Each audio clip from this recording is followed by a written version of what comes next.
Now, camera companies definitely don't want me to tell you this, but I'm going to tell you anyway.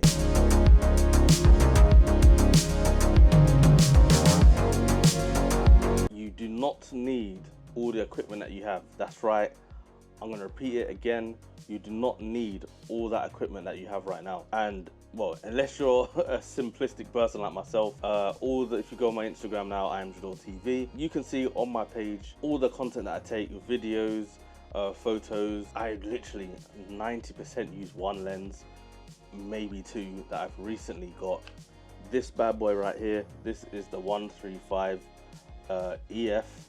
That's going to be a whole nother video that I talk about. But I've recently got this and I love this lens. This is literally my second best lens. Bearing in mind I have 1, 2, 3, 4, 5. I have about 6, 7 lenses. I use one 90% of the time, and the rest I'm using this. Again, this is EF glass. This isn't the latest glass as well.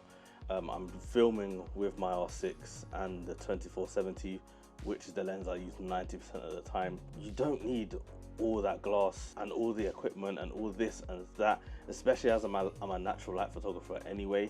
So let me start from scratch. Let me start from the beginning. I hate carrying things. I hate carrying my own camera bag, so I'm trying to have it as light as possible. Obviously I'm a travel photographer, so I'm traveling with a bag, a heavy bag in 30-degree heat all the time. Like, do you know what I mean? Hiking, doing about 20 to 30k steps a day, up hills. Sometimes we're going up rocks and mountains and climbing and like, it is a lot. So to have all that gear, and you don't need it. Look at the versatility on my page.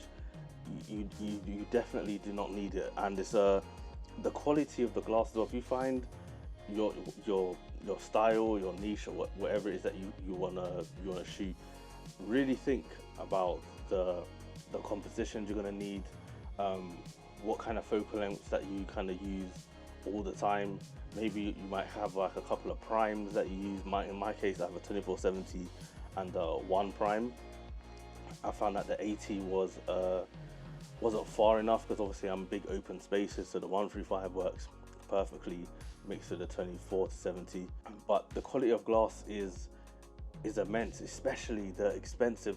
The RF lenses are mortgage breaking. You do not need that kind of spend that kind of money on glass. In my personal opinion, EF glass for me has worked wonders. It's sharp enough. We've got a technology now where if you want something a bit sharper, you can do it without it looking too digital or whatnot. Like the technology's got that far. Like, we don't need to have sort of the actual thousands of pounds of lenses to now get stuff a bit sharper and all these kind of things. And the vignetting, you can change all of that. The chromatic aberration, you can change that at the click of a button. Like, everything has gotten so good, especially in Lightroom and stuff now. So I don't really need to waste any money. If you are going to be a lens head and get loads of lenses, if you're on Canon, this is, or other brands that this might apply to, go get the EF glass. Like this is the 135 f2. This was just over 400 for this. Go look at some of my reels. You can obviously tell that which reels were shot with this, as it's obviously a 135 f2. Most of my reels are shot with this. Go look at the quality of the images and stuff. Like, if I told you that oh yeah, I shot this on an RF, you'd believe me. Like, you wouldn't know what I've shot this on. But believe me when I tell you, I've saved a ton of money, not spent wasting it all. And it might not be waste. If you have the money to spend and you want to get 10 RF glasses, fine, by all means, go get your RF glass. But I'm more speaking to the upcoming photographers. I'm speaking to the 18-year-old me's out there. When I thought that I needed all of this glass and that glass to create amazing content, you don't learn your craft. As a fun fact as well, like my biggest let's say my biggest jump in my photographic abilities was when I had the A7.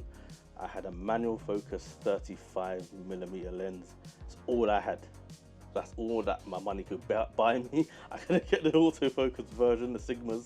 That was far too much. So I had this, and I literally learned my craft. I had to move my feet. I couldn't zoom in. I couldn't crop in too much because obviously it's the first A7 we're talking about. Like you can't really crop like that and get good quality. So I had to think outside the box. Like, what can I do to make this image better? Where can I shoot? How can I pose a model? And having that restriction made me a much better photographer. So when I did sort of progress, get these lenses on camera bodies, it just took off for me because I had that sort of training, not on purpose because I was just broke, but I had that sort of training so that I didn't have to rely on gear to make my photos good. It was me that made my photos good, and that's what I feel like. But I believe truly more photographers need to sort of drill that into their head. They don't need, it's not the camera that makes them good, it's not the lens that makes them good. To an extent, it's yourself. Invest in yourself first, and you can create amazing stuff with an iPhone. That's not saying iPhoneography is even close. Yeah, we're not doing that debate, but it will help you definitely get a much better photographer. But yeah, that's my mini rant. That's my mini rant done. I just had to get it off my chest. EF glass is king in my opinion. But Canon, if you do want to send me any RF glass, I'll be grateful. But yeah, catch you guys in the next one.